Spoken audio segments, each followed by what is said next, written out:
Halo, selamat datang di channel Dengarkan Buku. Ini adalah audiobook The Count of Monte Cristo karya Alexandre Dumas. Bab 7, Pemeriksaan. Begitu Villefort meninggalkan ruang pesta, ia langsung memasang ekspresi serius seorang pria yang memegang timbangan hidup dan mati di tangannya. Namun, meski wajahnya tampan dan mulia, yang telah ia latih di depan cermin seperti aktor handal, tidak mudah baginya untuk benar-benar tampil sebagai hakim yang keras dan tak kenal ampun, kecuali kenangan akan garis politik yang dianut ayahnya, yang bisa mengganggu karirnya sendiri jika ia tidak bertindak sangat hati-hati. Gerard de Villefort sebenarnya adalah pria yang sangat bahagia. Ia sudah kaya, menduduki jabatan tinggi di usia 27 tahun, dan akan segera menikahi wanita muda dan cantik yang dicintainya bukan dengan gairah membara, tapi dengan akal sehat, seperti layaknya seorang jaksa kerajaan. Selain pesona pribadinya yang besar, keluarga Mademoiselle de Saint-Méran punya pengaruh politik besar yang pasti akan digunakan untuk mendukungnya. Mahar istrinya mencapai 50.000 crown, dan ia bahkan berharap kekayaannya akan bertambah jadi 500.000 saat ayahnya meninggal. Pertimbangan ini membuat hati Villefort dipenuhi kebahagiaan sempurna, hingga pikirannya nyaris silau karenanya. Di pintu, ia bertemu komisaris polisi yang sudah menunggunya. Melihat petugas ini, Villefort langsung turun dari langit ketujuh langsung ke bumi. Ia menyusun wajahnya, seperti yang sudah kita gambarkan, lalu berkata, "Saya sudah baca suratnya, Tuan, dan kau bertindak tepat menangkap pria ini. Sekarang beritahu aku, apa yang kau temukan tentang dia dan konspirasi ini?" "Kami belum tahu apa-apa soal konspirasi, Monsieur. Semua dokumen yang ditemukan sudah disegel dan diletakkan di mejamu. Tahanannya sendiri bernama Edmond Dantes, first mate kapal bertiang 3 Pharaon yang berdagang kapas ke Alexandria dan Smyrna, milik Morel and Son dari Marseille. Sebelum masuk pelayaran dagang, apakah ia pernah bertugas di Angkatan Laut?" "Ah, tidak, Monsieur. Ia masih sangat muda." "Berapa usianya?" 19 atau 20 tahun paling tua.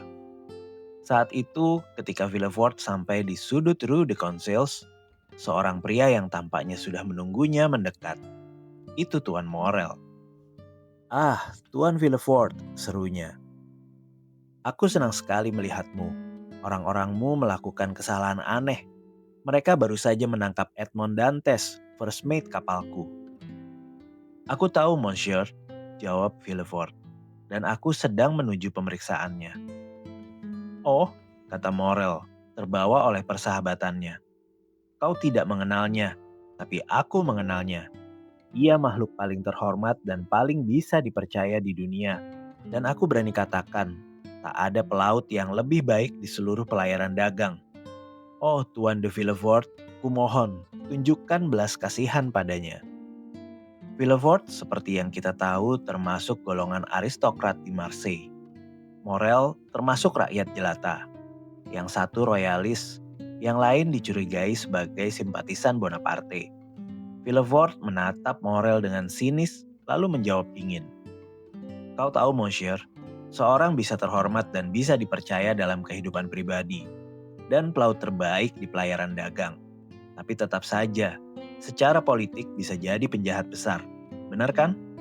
Sang hakim menekankan kata-kata ini, seolah ingin mengarahkannya kepada sang pemilik kapal sendiri. Matanya seolah menembus hati orang yang saat membela orang lain justru butuh belas kasihan sendiri. Wajah Morel memerah. Hatinya tidak sepenuhnya bersih dalam urusan politik. Lagi pula apa yang Dantes ceritakan padanya tentang pertemuannya dengan sang marshal besar dan apa yang dikatakan kaisar padanya membuatnya gelisah. Tapi ia tetap menjawab dengan nada penuh perhatian. "Aku mohon Tuan de Villefort, bersikaplah seperti biasanya, baik dan adil, dan kembalikan dia pada kami secepatnya." Kata "pada kami" terdengar revolusioner di telinga sang jaksa. Gumamnya. Apakah Dantes anggota klub Carbonari sampai pelindungnya memakai kata jamak? Ia ditangkap kalau aku ingat di sebuah kedai bersama banyak orang lain. Lalu ia menambahkan, Tuan, yakinlah, aku akan menjalankan tugasku tanpa pandang bulu. Jika ia tak bersalah, kau tak akan sia-sia memintaku. Tapi jika ia bersalah, di zaman seperti sekarang ini, membiarkannya bebas akan menjadi contoh berbahaya dan aku harus menjalankan tugasku. Saat itu ia sudah sampai di depan rumahnya yang bersebelahan dengan Palais de Justice. Ia masuk setelah memberi salam dingin pada sang pemilik kapal yang berdiri seperti patung, terpaku di tempat Villefort meninggalkannya. Ruang depannya penuh dengan agen polisi dan gendarme. Di tengah mereka diawasi ketat tapi tenang dan tersenyum, berdiri sang tahanan. Villefort melewati ruangan itu, melirik sekilas ke Dantes, lalu mengambil paket yang disodorkan seorang gendarme dan menghilang sambil berkata, "Bawa masuk tahanannya." Cepat seperti kilat, lirikan Villefort itu cukup memberinya gambaran tentang pria yang akan ia interogasi. Ia mengenali kecerdasan di dahinya yang tinggi, keberanian di matanya yang gelap dan alisnya yang tajam, dan keterus-terangan di bibir tebalnya yang memamerkan deretan gigi putih mutiara. Kesannya pertama kali positif, tapi ia sudah sering diperingatkan untuk tidak percaya pada kesan pertama. Dan ia menerapkan prinsip itu, lupa akan perbedaan antara kesan dan naluri. Maka ia tahan rasa kasihan yang mulai tumbuh, menyusun wajahnya, lalu duduk, muram dan suram di mejanya. Sesaat kemudian Dantes masuk. Ia pucat tapi tenang dan terkendali. Ia memberi salam hormat pada sang hakim dengan sopan, lalu melihat sekeliling mencari kursi, seolah ia sedang berada di salon Tuan Morel. Saat itulah untuk pertama kalinya ia bertemu tatapan Villefort. Tatapan khas seorang hakim yang seolah bisa membaca pikiran orang lain, tapi tak memperlihatkan apapun dari pikirannya sendiri. "Siapa dan apa dirimu?" tanya Villefort membolak-balik tumpukan dokumen, berisi informasi tentang tahanan yang diberikan agen polisi saat ia masuk, dan dalam waktu 1 jam saja sudah membengkak menjadi dokumen tebal berkat jaringan mata-mata korup yang selalu menjerat tersangka. "Namaku Edmond Dantes," jawab sang pemuda tenang. "Aku first mate kapal Faraon, milik Tuan Morel and Son." "Usiamu?" lanjut Villefort. 19, jawab Dantes. "Apa yang sedang kau lakukan saat ditangkap?" "Aku sedang di pesta pernikahanku, Monsieur," kata sang pemuda. Suaranya sedikit gemetar. Begitu besar kontras antara momen bahagia itu dan upacara menyakitkan yang sedang ia jalani. Begitu besar beda antara wajah suram Tuan de Villefort dan wajah berseri Mercedes. "Kau sedang di pesta pernikahanmu?" kata sang jaksa, gemetar meski ia berusaha menahan diri. "Ya, Monsieur, aku akan menikahi gadis muda yang sudah kucintai selama 3 tahun." Villefort, sekeras apapun dia, terguncang oleh kebetulan ini. Suara Dantes yang gemetar terkejut di tengah kebahagiaannya, menyentuh senar simpati di hatinya sendiri. Ia juga akan segera menikah, dan ia dipanggil dari kebahagiaannya sendiri untuk menghancurkan kebahagiaan orang lain. Renungan filosofis ini, pikirnya, akan jadi sensasi besar di rumah Tuan de Saint-Méran. Dalam hati ia mulai menyusun antitesis yang sering digunakan orator untuk menciptakan reputasi elokuen. Saat pidato mentalnya selesai, Villefort menoleh ke Dantes. "Lanjutkan, Tuan," katanya. "Apa yang ingin kau dengar dariku? Berikan semua informasi yang kau tahu. Katakan saja poin mana yang kau ingin tahu. Aku akan ceritakan semua yang ku ketahui. Hanya saja," tambahnya sambil tersenyum, "kuingatkan, ku tahu sangat sedikit. Pernahkah kau bertugas di bawah sang usurper?" "Aku hampir direkrut ke marinir kerajaan saat ia jatuh."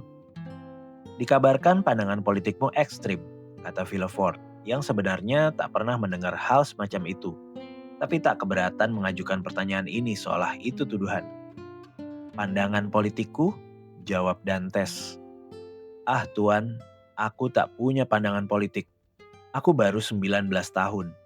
Aku tak tahu apa-apa. Aku tak punya peran untuk dimainkan. Jika aku dapat posisi yang kuinginkan, itu karena Tuan Morel. Jadi semua pandanganku, aku tak mau bilang publik, tapi pribadi, hanya terbatas pada 3 perasaan. Aku mencintai ayahku, aku menghormati Tuan Morel, dan aku memuja Mercedes. Itu saja yang bisa kuberitahu, dan kau lihat sendiri betapa tidak menariknya. Saat Dantes bicara, Villefort menatap wajahnya yang polos dan terbuka. Lalu teringat kata-kata Rene, yang tanpa tahu siapa tersangka ini memohon belas kasihannya. Dengan pengetahuan sang jaksa tentang kejahatan dan para penjahat, setiap kata yang diucapkan pemuda ini justru membuatnya semakin yakin akan kepolosannya. Pemuda ini nyaris belum layak disebut pria. Sederhana, alami, fasih dengan kefasihan dari hati yang tak pernah ditemukan saat dicari-cari. Penuh kasih pada semua orang karena ia bahagia, dan kebahagiaan bahkan bisa membuat orang jahat jadi baik, bahkan meluaskan kasihnya pada sang hakim. Meski Villefort tampak keras dan suaranya tajam, Dantes terlihat begitu penuh kebaikan. Demi Tuhan, kata Villefort, dia pemuda mulia. Kuharap aku bisa mudah dapat restu Rene dengan menuruti perintah pertamanya padaku. Setidaknya aku akan dapat jabat tangan di depan umum dan ciuman manis di tempat pribadi. Dipenuhi pikiran ini, wajah Villefort menjadi cerah. Hingga saat ia menoleh ke Dantes, sang pemuda yang mengamati perubahan ekspresinya ikut tersenyum. Tuan, kata Villefort, apa kau punya musuh? Setidaknya yang kau tahu? Musuh? Jawab Dantes. Posisiku belum cukup tinggi untuk itu. Kalau soal watak, mungkin agak cepat emosi. Tapi aku berusaha menahannya. Aku memimpin 10 atau 12 pelaut. Dan jika kau tanya mereka, mereka akan bilang mereka mencintaiku dan menghormatiku. Bukan seperti ayah karena aku terlalu muda, tapi seperti kakak laki-laki. Tapi mungkin kau membangkitkan iri hati. Kau akan jadi kapten di usia 19. Jabatan tinggi. Kau akan menikahi gadis cantik yang mencintaimu. Dua keberuntungan ini mungkin membangkitkan iri seseorang. Kau benar, kau lebih paham manusia dariku dan mungkin yang kau katakan benar. Tapi jika orang semacam itu ada di antara kenalanku, lebih baik aku tak tahu, karena kalau tahu aku akan terpaksa membenci mereka. Kau salah, kau harus selalu berusaha melihat jelas di sekitarmu. Kau tampaknya pemuda yang baik. Aku akan menyimpang dari tugas resmiku untuk membantumu menemukan penulis surat tuduhan ini. Ini suratnya. Kau kenal tulisannya? Sambil bicara, Villefort mengeluarkan surat dari sakunya, lalu menyerahkannya ke Dantes. Dantes membacanya. Awan gelap menyelimuti dahinya saat ia berkata, "Tidak Tuan, aku tak kenal tulisan ini, meski cukup jelas. Siapapun yang menulis ini, tulisannya bagus. Aku sangat beruntung," tambahnya sambil menatap Villefort penuh syukur. "Diperiksa oleh pria sepertimu, karena orang yang iri ini benar-benar musuhku." Dan dari kilatan cepat di mata sang pemuda, Villefort melihat betapa banyak energi tersembunyi di balik sikap lembut ini.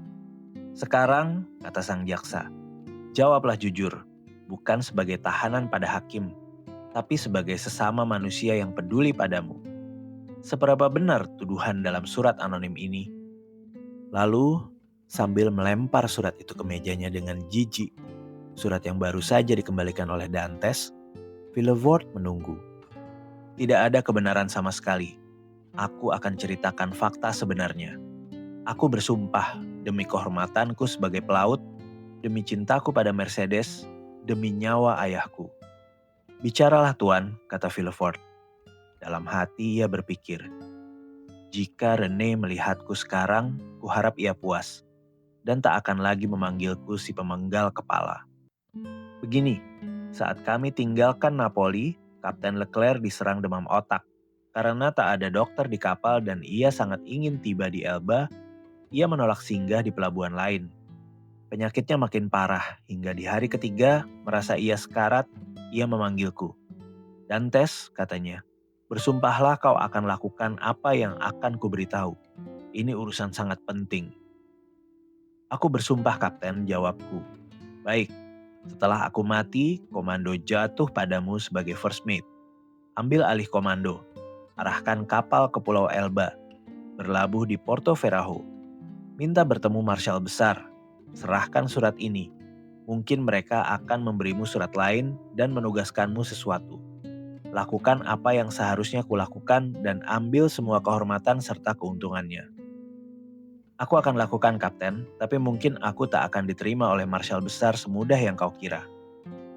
Ini cincin yang akan membuatmu diterima dan menghilangkan semua kesulitan," katanya. Saat itu ia memberiku cincin. Waktunya tepat, 2 jam kemudian dia sudah mengigau, keesokan harinya ia meninggal. "Lalu apa yang kau lakukan?" "Apa yang harus kulakukan dan yang akan dilakukan semua orang di tempatku. Dimanapun, permintaan terakhir orang sekarat itu suci. Tapi bagi pelaut, permintaan terakhir atasan adalah perintah. Aku berlayar ke Pulau Elba, tapi keesokan harinya, kusuruh semua orang tetap di kapal, lalu aku pergi sendiri ke darat. Seperti yang kuduga, aku kesulitan bertemu Marshal Besar, tapi aku kirim cincin yang diberikan kapten, dan langsung diterima. Ia menanyakan kematian Kapten Leclerc, lalu seperti yang dikatakan kapten memberiku surat untuk disampaikan ke seseorang di Paris. Aku menerimanya, karena itu perintah kaptenku. Aku berlabuh di sini, mengatur urusan kapal, lalu bergegas menemui tunanganku yang kutemui lebih cantik dari sebelumnya. Berkat Tuan Morel, semua prosedur selesai. Singkatnya seperti kubilang tadi, aku sedang di pestaku dan dalam 1 jam lagi akan menikah. Besok rencananya aku berangkat ke Paris. Jika saja tak ditangkap dengan tuduhan yang, seperti kau lihat sendiri, tak adil. "Ah," kata Villefort, "ini terdengar seperti kebenaran. Jika kau bersalah itu karena kecerobohan, dan kecerobohan itu karena kau menaati perintah kaptenmu. Serahkan surat yang kau bawa dari Elba dan berjanjilah kau akan hadir jika diminta. Lalu pergilah, temui kembali sahabat-sahabatmu." "Jadi, aku bebas, Tuan," seru Dantes gembira. "Ya, tapi pertama serahkan surat ini.